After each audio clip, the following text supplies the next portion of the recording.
안녕하세요. 책 읽어주는 남자 채널 북스입니다.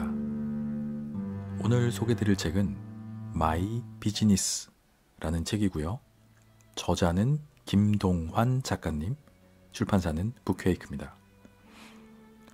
어떤 한 분야에서 오랫동안 현장을 경험한 사람들은 어떤 경지에 이르는 게 아닌가, 이런 생각을 해봅니다. 예전에 읽었던 책 중에서 일본의 교세라 그룹이라는 세계적인 제조업 그룹의 이나모리 가조 회장님이 쓰셨던 왜 일하는가 라는 책이 있는데, 이런 그 자기계발이나 경영 서적 중에서는 굉장히 스테디셀러고 베스트셀러인 책입니다. 근데 그 책을 읽으면서 느꼈던 부분하고 비슷한 느낌이 좀 있었어요. 그 책을 읽으면서 느꼈던 부분이 일을 통해서 어떤 깨달음을 얻는 그 득도의 경지에 이르는 경우를 봤거든요. 일이 그냥 단순히 업무가 아니라 어떤 돌을 닦는 뭐 그런 수단의 하나로서 이야기를 하셨는데, 이 책이 약간 그런 느낌이 있었어요. 저한테는 근래에 읽었던 전자책들 경우에 수십 년간 본인이 어떤 자신의 현장에서 몸으로 체득한 노하우들을 정리해 놓은 이런 경우에 저는 그게 굉장히 인상적이더라고요. 어떤 이론이나 학술적인 내용과는 또 다른 그 정말 체득이라고 그러죠. 몸으로 익힌 그런 노하우들, 굉장히 인상적이었어요. 이런 책들은 아무래도 학술적으로 쓰여진 이론서와는 또 다른 종류의 울림을 전하는 것 같다, 이런 생각이 들었는데, 이 책이 저한테는 조금 그런 느낌이 있었습니다. 뭐 전자책은 아니고 이 책은 종이책으로 출판된 책이고요. 이 책은 장르를 구별하자면 자기계발서 중에서도 어떤 성공학 서적이나 경영학 서적 쪽으로 크게는 분류를 할 수 있을 것 같습니다. 이 책의 부제는 비즈니스 생산성 향상하기라고 되어 있고요. 영어 제목은 이 책에 How to Win My Business 이렇게 되어 있습니다. 궁극적으로 제목을 봤을 때는 어떻게 더 일을 잘할 수 있을까, 이제 그런 것들에 대한 이야기가 메인스트림이 될 것이고요. 아까 얘기 드렸던 것처럼 그거보다 조금 더 철학적인 이제 그런 생각들을 같이 담고 있습니다. 이게 기술적으로 끝나는 책이 아니라 일에 대한 어떤 저자의 철학을 담고 있다. 그래서 단순 업무 노하우나 경영 서적이다, 이렇게 보기는 좀 제 생각에는 힘들 것 같고요. 이 책을 읽으면서 저는 조금 특이하게 생각이 됐던 게, 관심을 가졌던 부분이 저자의 이력이었는데 생각보다 굉장히 특이한 이력을 가지고 계시더라고요. 저자는 기본적으로는 엔지니어에 가깝습니다. 그런데 각기 다른 제품을 만드는 4개의 회사를 다녔고요. 그러면은 전공이 뭔데 이렇게 다양한 회사를 거쳤나 보면, 전공도 역시 각각 다른 3개의 전공 대학원을 다녔어요.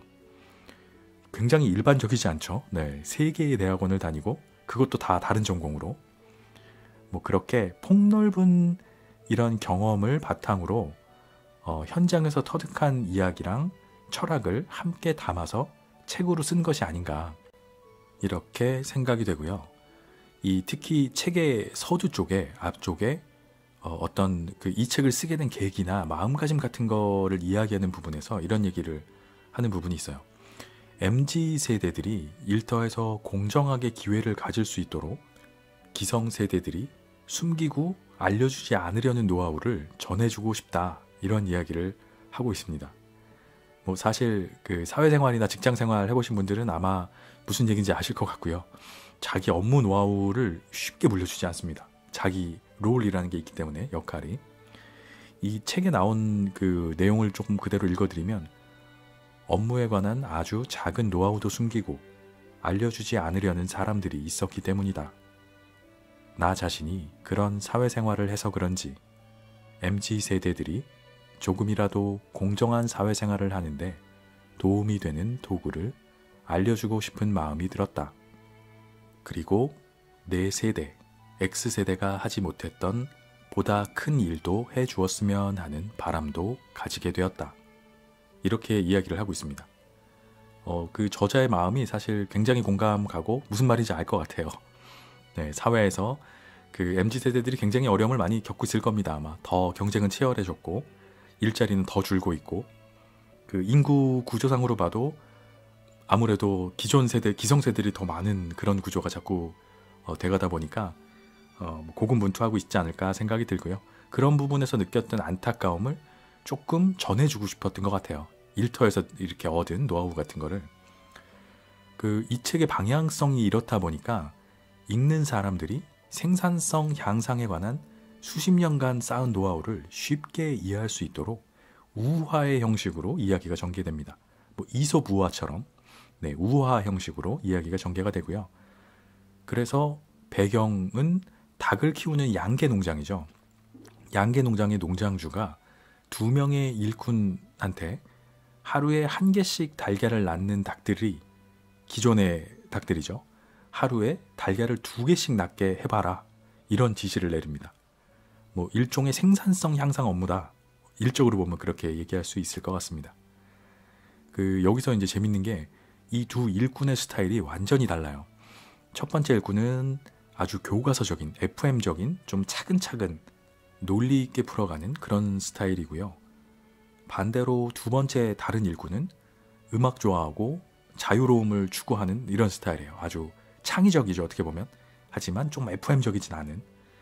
이 두 사람의 일꾼들이 닭들이 달걀을 더 낳도록 만드는 그런 과정을 통해서 어떻게 다른 사람의 다른 의견을 받아들이고 조율해 가는지 이런 거를 배워가는 그런 이야기들을 알려주고 있습니다. 우화 형식으로 써졌으니까 읽기도 훨씬 재밌고요. 이 책에서 또 하고 있는 그 문장을 하나 인용을 해보자면은 무엇을 받아들인다는 것은 말보다는 실천의 영역이란다. 왜냐하면 머리로 얻은 지식을 통해 결과를 실현해낼 때 진정으로 다른 방식을 받아들였다고 할 수 있기 때문이지. 이렇게 이야기를 하고 있습니다. 상대의 방식으로 내 방식을 바라본다. 이런 이야기가 되기도 할 것 같고요. 그런 과정을 통해서 나의 방식을 또 새롭게 발전시키고 정리하는 이런 과정이 될 수도 있을 것 같다. 이런 생각이 들었습니다. 그래서 이 책에서 이야기를 하고자 하는 바를 궁극적으로 정의를 하자면 지식의 발전에 대해서 이야기를 하고 있습니다. 어떻게 자신의 지식을 효율적으로 긍정적인 방향으로 발전시키는지. 일반적으로 사람은 자신이 배우고 경험한 거를 중심으로 다른 사람하고 소통을 하기 마련이죠. 그래서 업무 현장을 포함해서 함께 뭔가를 한다 할 때 협력이 쉽지 않은 것 같습니다. 이과랑 문과만 만나도 사고가 사실은 좀 틀리고 경영학 전공자랑 공학 전공자의 사고방식도 또 다르죠. 개인적으로 저도 직장 생활을 하면서 굉장히 비슷한 경험들을 많이 해본 것 같아요. 예를 들면 영업부서하고 개발부서 생각이 달라서 또 입장이 달라서 충돌하고 이런 경우들이 굉장히 많죠. 그런데 또 개발부서라고 해도 그 내에서 화학 쪽을 전공한 화학공학 전공자랑 기계공학 전공자는 또 생각이 조금 틀려요. 아마 이런 모습들을 저자도 여러 가지 공부도 하고 업무 경험을 폭넓게 하면서 이런 다름을 어우르는 방법을 현장에서 터득한 게 아닌가. 저는 이제 그런 생각을 하게 됐습니다.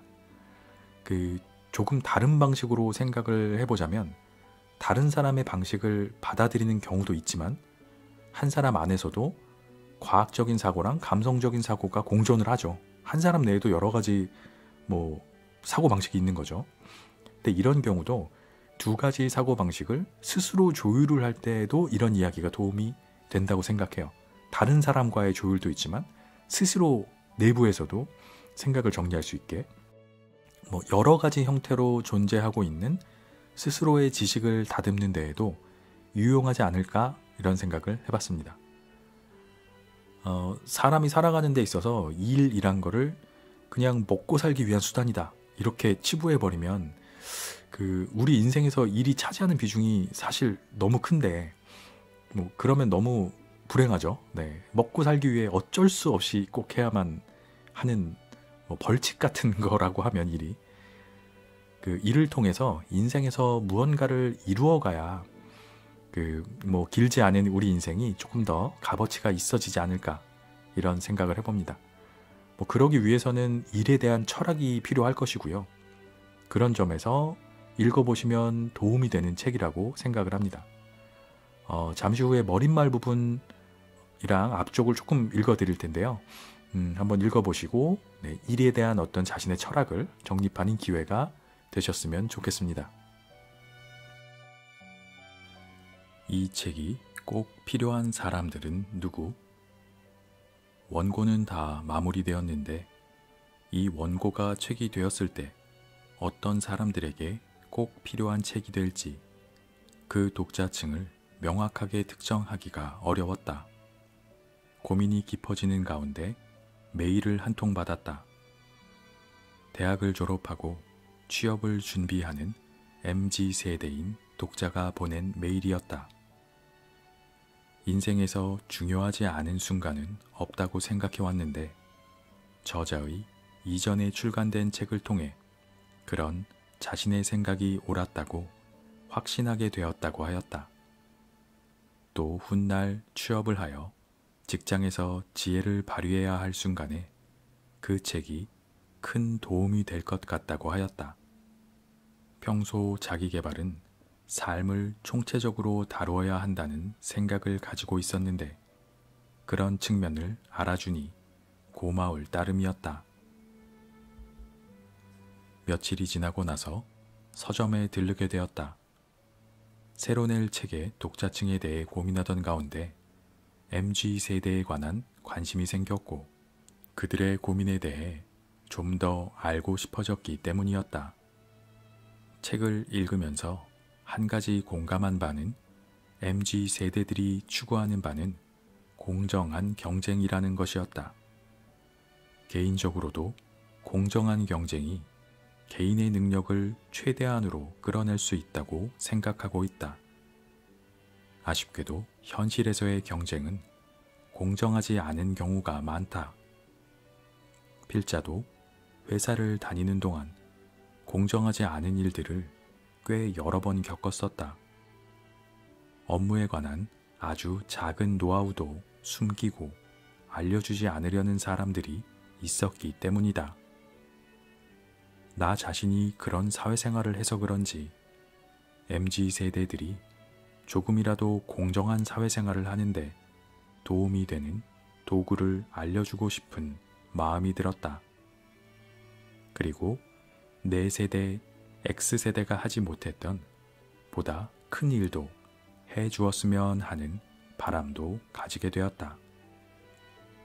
나의 세대는 소위 어떻게 먹고 살 것인가에 집중하며 살아왔다. 그래서 이미 세상에 나와 있는 가치들을 조금 변경하거나 뭔가를 추구해서 가치를 재생산하는 방식으로 일을 했다. 그러나 지금 우리 사회는 이전의 것을 넘어서는 무언가를 만들어내야 하는 단계로 접어들었다.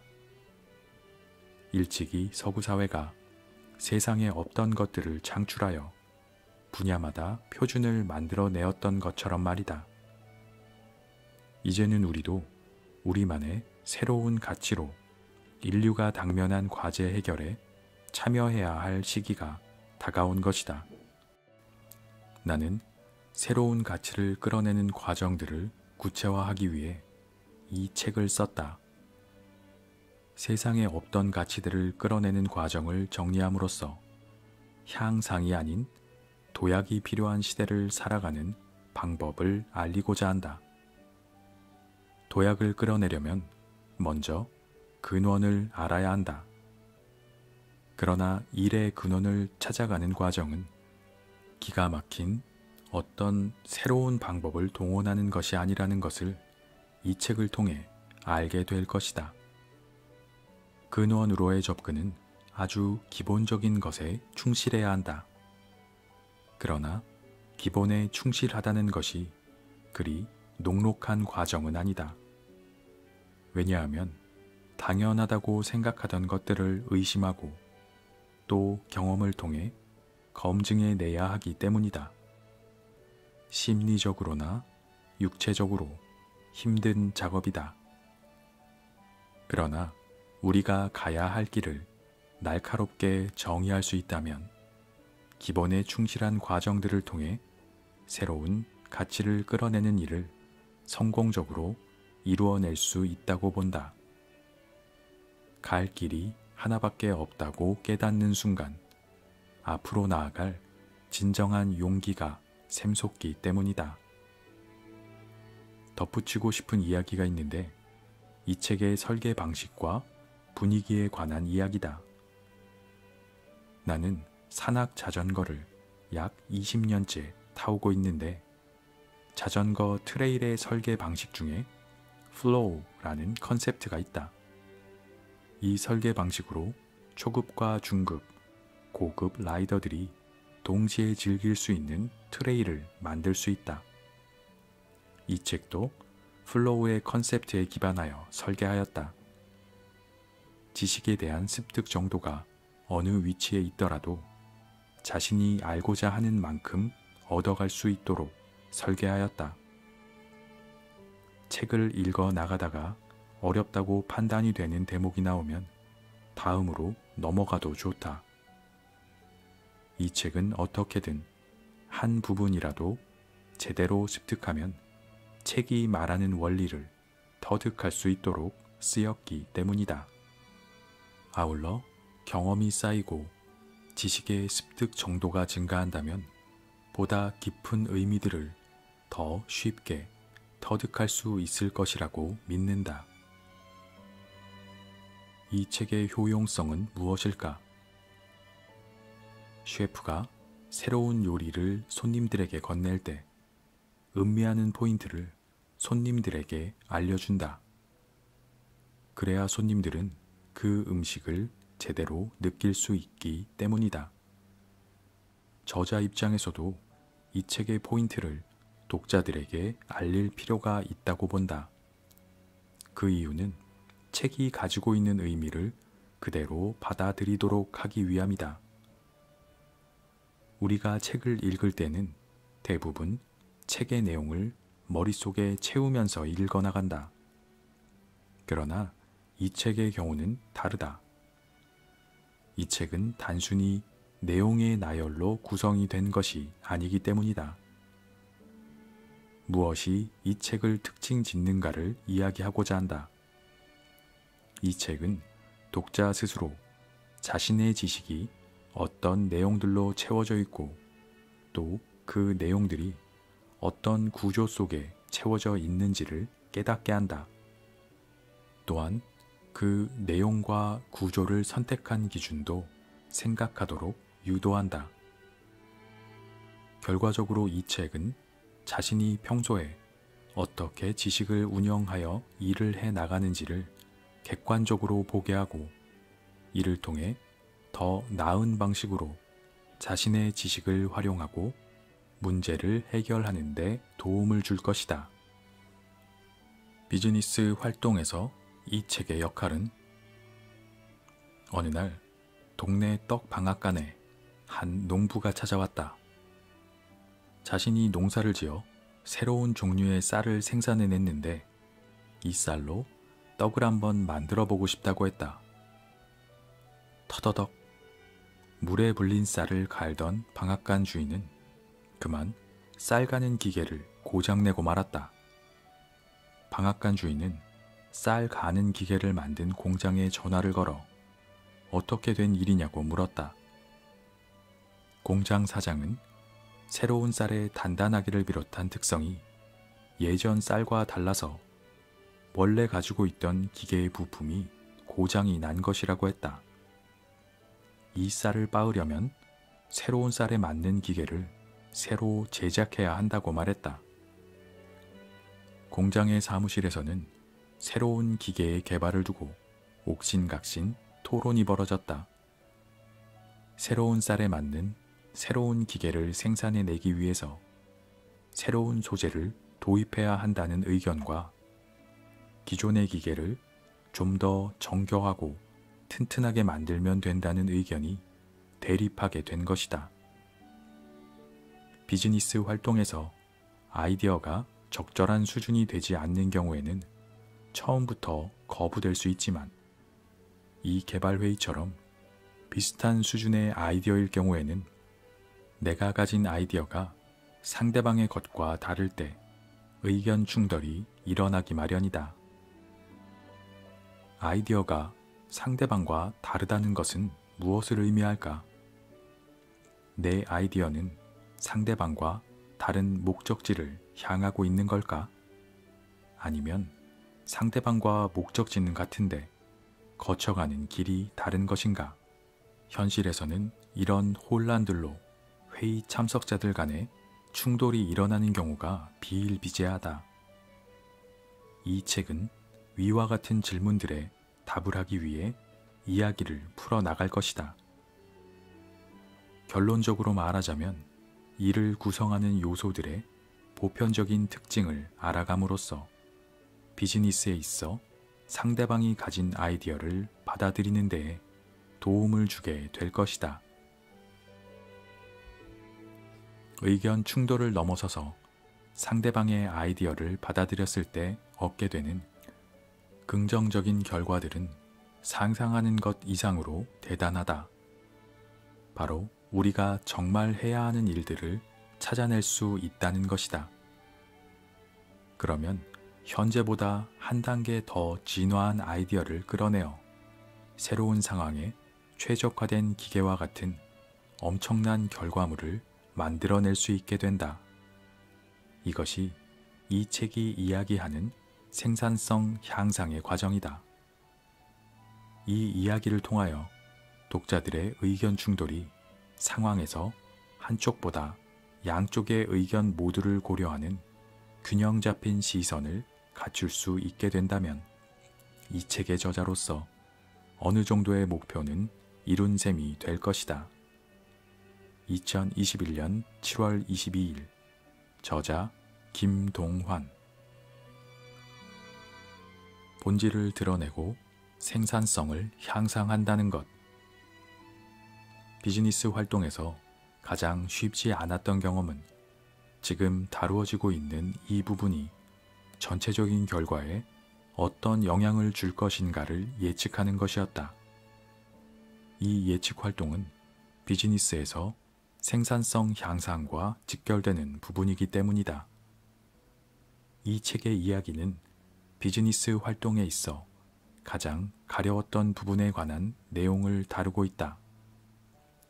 생산성 향상에 관한 이야기를 본격적으로 시작하기 전에 기업가의 본질적인 가치가 어디서 비롯되는가를 알아볼 필요가 있다.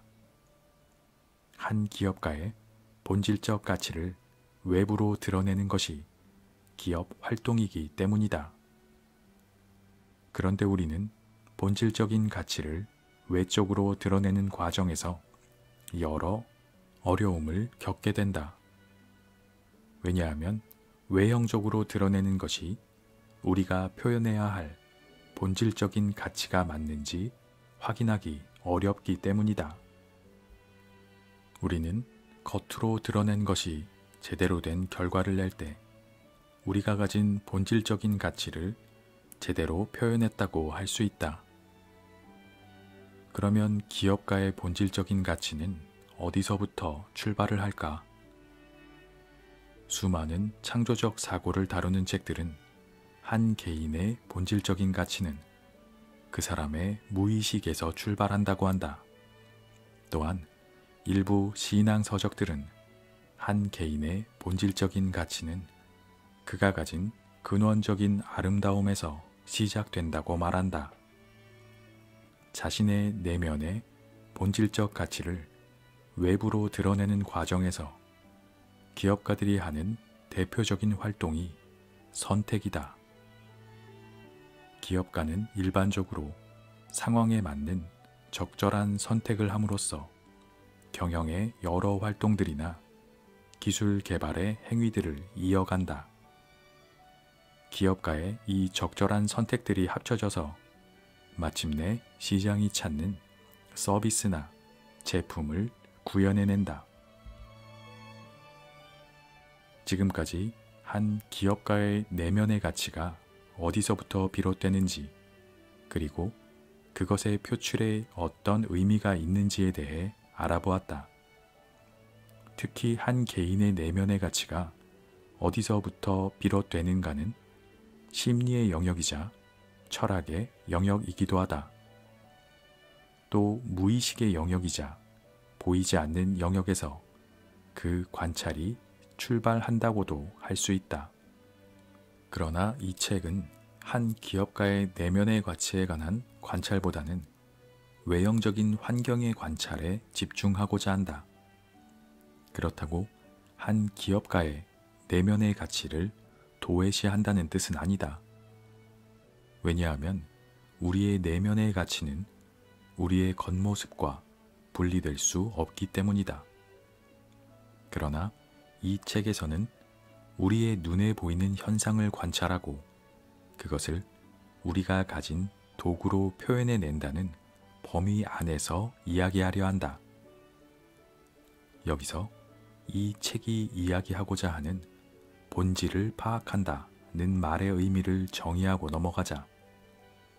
그것은 특정 범위 내에서 일의 전체적인 목표는 무엇인지, 또 그것에 영향을 끼치게 되는 부분들이 무엇인지를 찾아내는 것이다. 이와 더불어 전체 목표를 이루기 위해 부분들이 어떻게 연결되어 작용하는지도 파악한다는 의미이다. 이렇게 일의 본질을 파악함으로써 일의 생산성을 향상할 수 있다. 기업가는 관찰한다. 이 이야기의 기본 전제는 무엇인가가 사람에 의해 관찰되어진다는 것이다. 즉, 무언가를 바라보고 느끼는 감정이나 표출하는 견해는 사람마다 다르다는 사실을 염두에 두어야 한다. 우리는 일을 통해 결과를 내야 살아갈 수 있다. 그러나 일에 대한 상대적인 견해 그 자체들만으로는 일의 본질적인 측면을 알기가 어렵다. 그래서 일의 결과를 내기에는 아직 부족한 단계에 머물러 있다고 할 수 있다.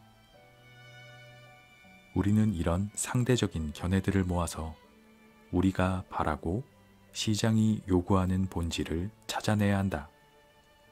그를 위해서는 우리의 시선들의 합이 주관적인 견해를 넘어 일의 본질적인 측면으로 수렴되어야 한다는 것이다.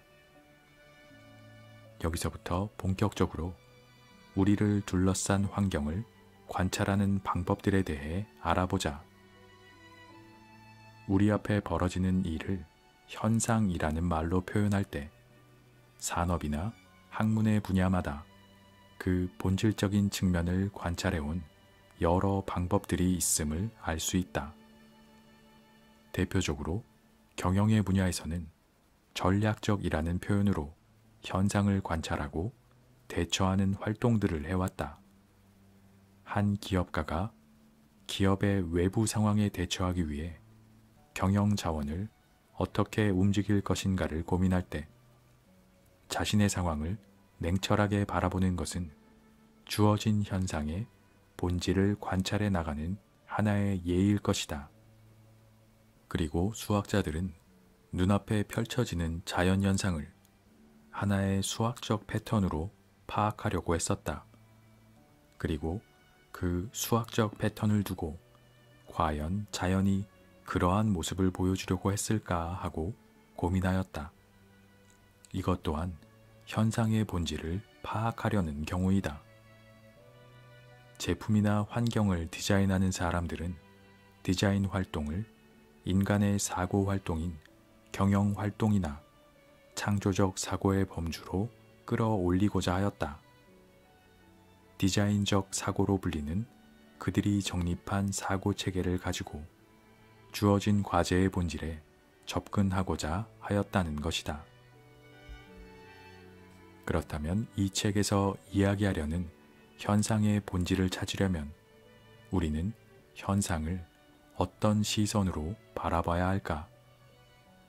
현상을 바라보는 시선이 어떠하냐에 따라 본질적인 측면을 파악할 수 있느냐, 그렇지 않으냐가 결정되기 때문이다. 시선을 벗기 위한 노력이 필요하다. 학문이나 경험이 쌓여갈수록 우리는 초보자에서 숙련자나 전문가로 불리며 활동들을 해나간다. 그러나 숙련자나 전문가가 된다고 해서 반드시 현상의 본질을 발견하는 것은 아니라고 본다. 그 이유는 학문을 공부하는 과정을 들여다봄으로써 알 수 있을 것이다. 특정 학문의 분야를 공부한다는 것은 세상을 바라보는 방식을 좀 더 세련되게 다듬어가는 과정이다. 세상을 세련되게 바라본다는 것은 본질을 바라보는 것과는 다르다는 것이다. 세련되다는 의미는 연습을 많이 한다는 뜻이자 익숙해진다는 뜻이지, 그 상황이 주는 본질적인 메시지를 찾아내었다는 뜻은 아니다. 이 둘은 엄연히 다른 행위이다. 본질의 관찰은 능숙함, 세련됨을 통해 이루어지는 것이 아니라 한 개인의 태도와 시선을 벌거벗는 과정에서 이루어진다. 즉, 우리의 시선이 아무것도 걸치지 않은 순수한 방향으로 갈수록 그 본질에 가까이 갈 수 있다는 것이다. 그 말은 물리학의 세계에 이제 발을 들인 사람이나 그 분야에 오래 몸담아 온 사람이나 모두 어떤 현상의 본질을 파악할 때에는 기존에 가지고 있던 시선과 태도를 벗어버리기 위한 노력을 해야 한다는 뜻이다. 물론 그 현상을 물리학적인 가치가 있는 논문으로 표현해내는 것은 숙련자가 훨씬 낫다고 본다.